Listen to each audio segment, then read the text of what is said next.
Oke, di sini aku mau nyoba jelasin alur dari program sistem informasi penggajian yang ada di PT Sidoarjo.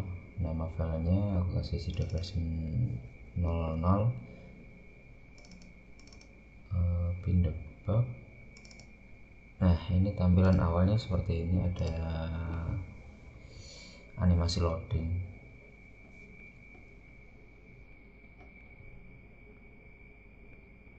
Ya, selanjutnya ada form absensi ya, dimana ini form yang untuk digunakan untuk absensi semua pegawai yang ada di PT Sidoarjo ya. Ini nanti makanya ini ya scanner ya, jadi barcode yang dimiliki pegawai nanti diinput melalui scanner ya. Ini misalkan aku kasih contoh dulu yang manual 60. Nah, ini kalau sukses tuh kayak gini, kalau misalkan gagal tuh kayak gimana, misalkan kayak gini. Nah, itu gagal tuh kayak gini, tapi ini nanti inputnya lewat scanner. Oke, untuk masuk ke menu admin ya, di sini hak aksesnya ada dua, yang satu admin, yang satu pimpinan ya. Bisa dilihat dari database-nya, database kamu namanya DP Sidoarjo.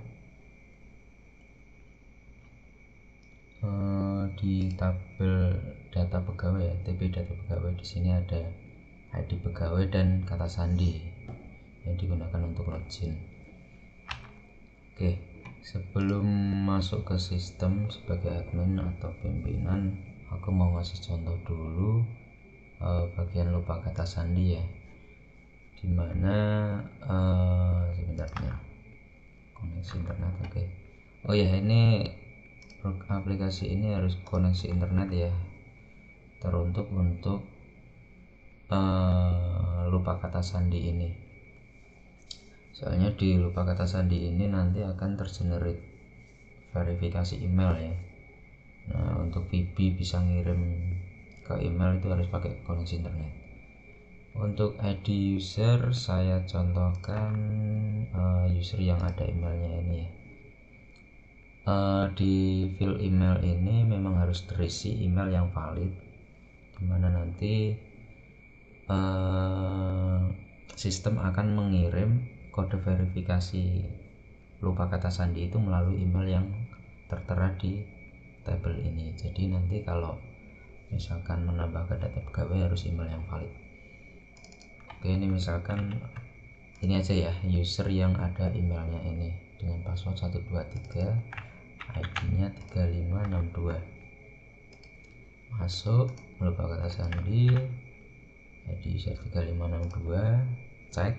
Nah, ini sistem akan delay beberapa detik. Nah, di sini kalau udah kayak gini bisa cek emailnya, apakah emailnya masuk apa tidak.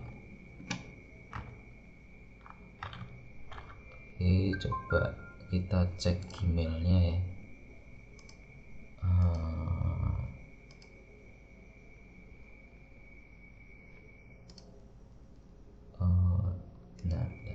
Oh, ini nih baru masuk nih, Julai ini. Ini kebetulan menjadi ini ya, email yang aku pasangkan sebagai email admin ya. Jadi nanti otomatis email ini akan mengirim ke email yang ada ya, email user ya. Ini kayak email adminnya gitulah, nanti bisa diedit di menu pengaturannya. Oke, ini yang perlu diperhatikan ya, yaitu ini ya, kode verifikasinya ini 4078. Terus kita kembali lagi ke sistem. Nah, kita pastekan aja di sini 4078 tadi ya. Kok salah? 4078. Salah tadi. Nah, setelah ini kode verifikasinya itu sama ya dengan yang ada di sistem, maka kita langsung bisa ngecek, kita bisa nge-create kata sandi baru, misalkan 1234 gitu ya, 1234 simpan. Nah otomatis akan membuka menu login dengan sandi dan ID user yang sudah ditentukan tadi, tinggal kita masuk aja. Nah ini, nah kebetulan tadi user ini ya 3562 itu sebagai pemimpin. Nah kalau pemimpin itu hanya bisa membuka laporan saja, tidak bisa mentransaksikan master data ataupun transaksi. Jadi ya nih, otorisasi pemimpin hanya laporan saja.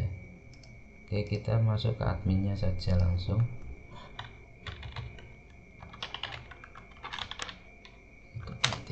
Nah ini kalau admin bisa buka master data, transaksi, laporan ya, komplit. Oke, ini masuk ke data pegawai dulu. Data pegawai ini input data pegawai, cara nambahinnya pakai ini ya, baru bisa mengenerate ID ya, yang running number ya, habis 6768. Misalkan saya kasih nama testing misalnya. Nah ini misalkan admin gitulah ya, nomor telepon, emailnya aku kasih contoh pakai ini aja deh. Terus di scroll ke bawah masih ada status dan jumlah anak. Oh ini ya. Oke, bisa klik simpan, tambahkan data pegawai dengan nama testing, yes, masuk ya sini. Kalau mau print out, oh ini agak ke atas nih, nanti aku benerin nih, kurang ke bawah nih. Enggak ding, oh ini kan bisa pakai scroll. Kalau saya udah pas nih, misalkan mau edit ya tinggal double klik di bagian ini data gridnya, mau di mana, untuk tinggal edit, misalkan testing G nya jadi 2 gitu ya, simpan. Nah, otomatis testing G nya jadi 2. Oke. Terus kalau untuk cetak barcode ya, misalkan ID cardnya mau dicetak, tinggal cetak aja ini. Ada tools cetak. Oh ini crystal reportnya ini, nanti settingannya aja itu. Yang jelas ini nanti pakainya cetak ini ya, jadi muncul crystal report kecil gini, nanti bisa dicetak, cuman kayaknya belum tak settingin.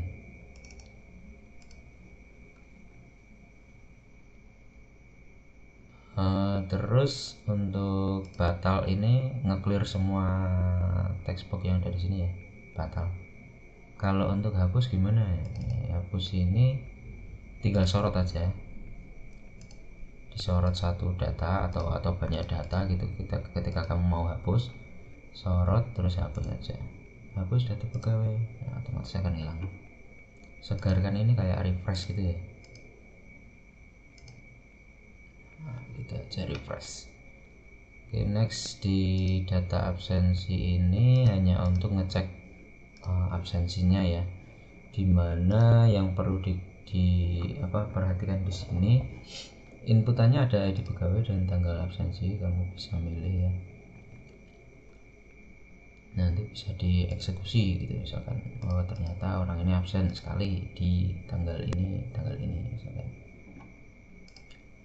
Terus yang aku jelasin yang ini ya, ini yang perlu jadi catatan masalah lembur ini.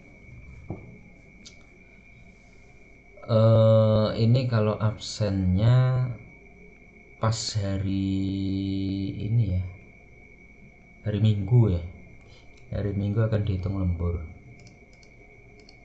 Nah ini nanti perhitungan gajinya per jam juga, itu ada di menu kalkulasi. Oke, seterusnya ada pegawai jabatan ya. Di jabatan ini sebenarnya sama aja sih, konsepnya sama.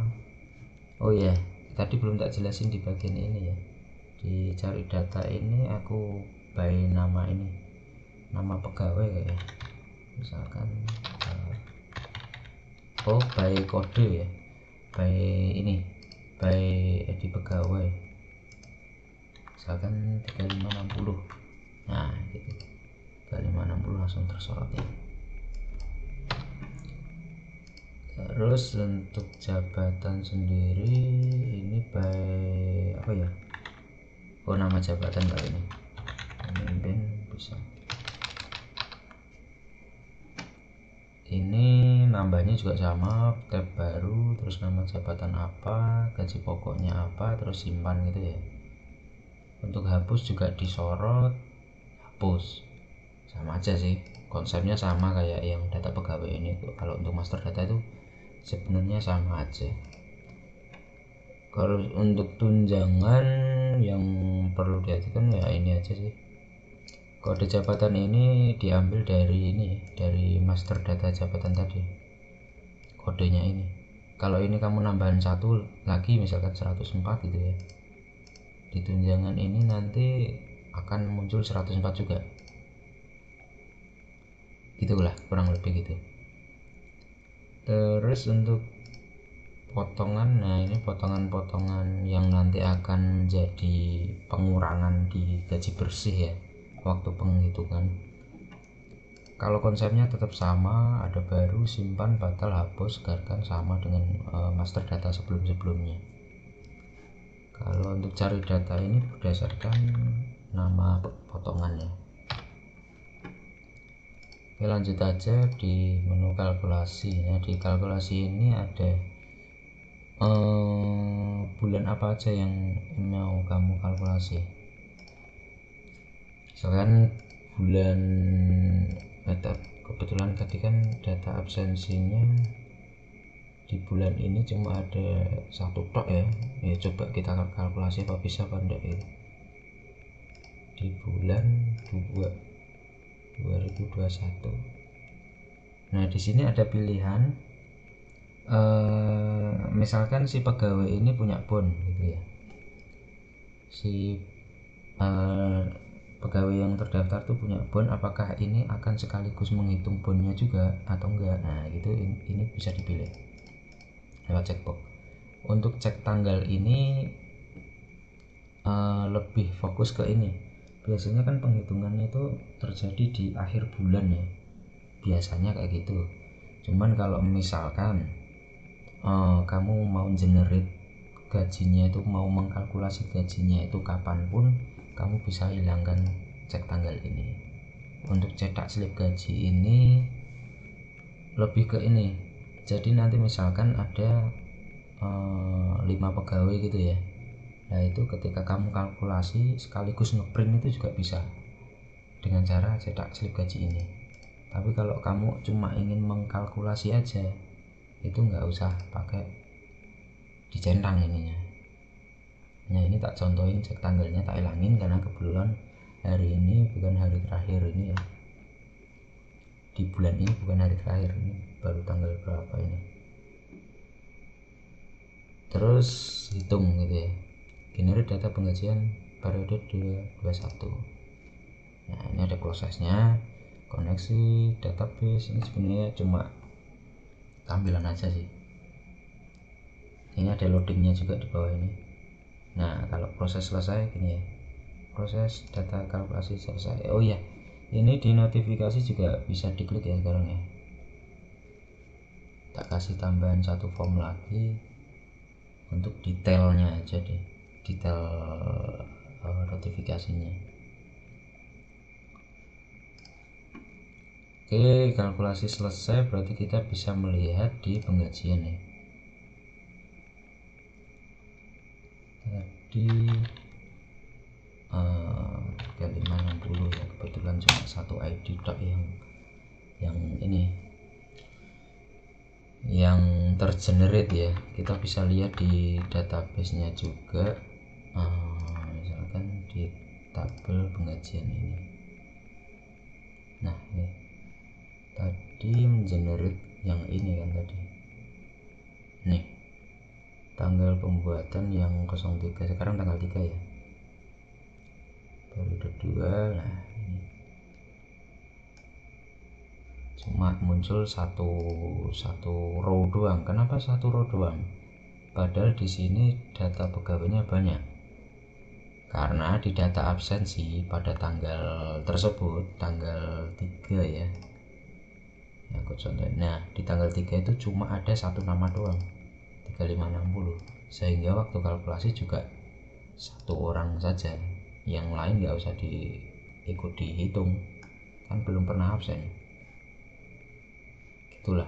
Gaji bersihnya kira-kira ini ya, 600 ya. Bisa dicek di sini juga, ini ada gaji bersihnya sekian dan kebetulan tidak terkena pajak karena perhitungan per tahunnya cuma ini ya 7 juta sekian, sedangkan PTKP orang tersebut si Mbak Mia ini PTKP nya itu 72 juta dari PPh itu 54 juta ya. Terus ini kebetulan Mbak Mia ini sudah kawin dan punya 3 anak. Nah, ini ada tunjangan suami istri, tunjangan suami ya lebih tepatnya ya 4,5. Terus tunjangan anak ini karena dia memiliki 3 anak, satu anaknya itu 4,5, maka 3 kali 4,5 sama dengan 13,5. Kalau anaknya 4 nanti kedeteknya tetap 13,5 ya, karena jumlah anak maksimal yang ikut dalam pajak itu adalah 3. Nah ini karena tidak memenuhi syarat untuk terkena pajak, maka di sini juga akan 0 ya, gajinya akan sekian. Dan kebetulan dia tidak punya bond juga di bulan ini, maka juga bondnya juga 0, maka total gaji bersihnya 612. Untuk laporan ini kayak belum tak setting semua deh kayak. Oh udah ya, yang di sini udah nih. Untuk laporan absensi ini ada filter by ID pegawai dan juga tanggal absensi. Di tanggal absensi misalkan tahun dulu deh sampai 2020.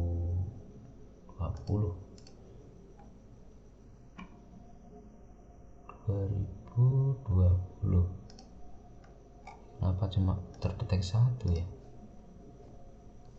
Ya bentar.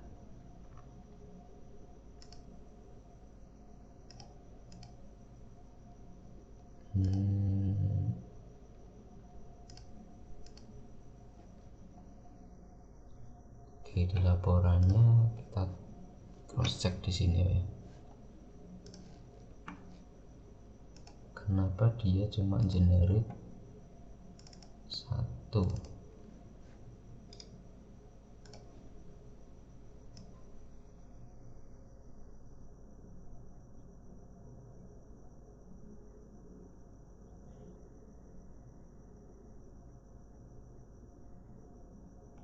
Mana ya sistemnya tadi? Oh ini. Oke.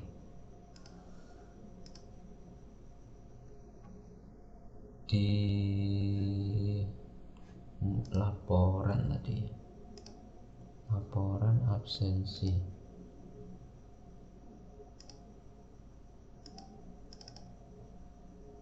Nah ini kan tadi.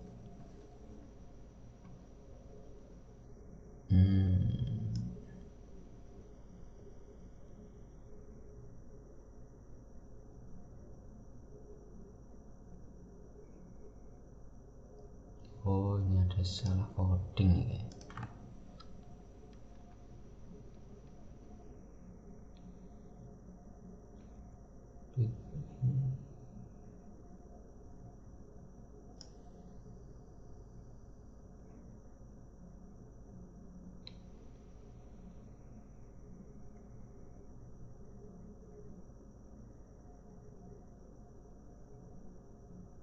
Select from data absensi. Aku stop dulu deh. Oke, aku lanjutin. Tadi ada kendala sedikit masalah seleksi data, ternyata yang aku ambil cuma bulannya saja. Untuk laporan absensi ini bisa diambil ya misalkan dari 2019 sampai 2021 gitu ya. Nah ini nanti muncul semua nih sampai 3 lembar nih. Ini data absensi ya. Terus ada lagi data penggajian misalkan period penggajian. Oh memang nggak ada datanya ini.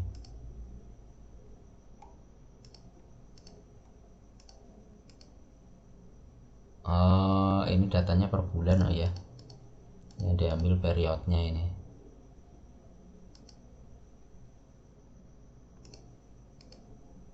Ya oke, ambil ya. Di bulan 10 ada 2, misalkan di bulan Agustus sampai Juli. Oh ini ada 3 ini, sesuai dengan yang ada di database ini, data penggajian. Oke. Lanjut, tadi ini data benerin juga yang ini. Kalau mau ngeprint barcode tinggal cetak gini ya. Oh tapi ini masih error ya. Coba kita benerin lagi deh.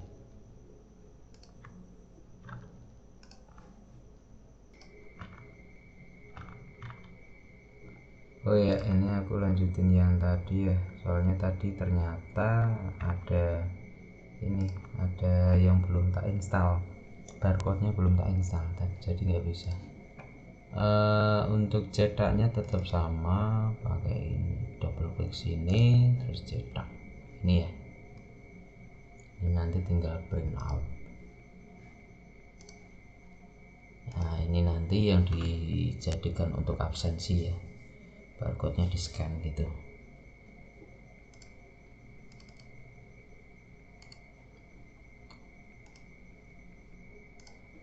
Oke, yang mungkin bisa aku sampaikan kayak gitu dulu. Untuk detailnya seperti apa mungkin nanti bisa tanyakan langsung ke aku ya. Oke, thank you.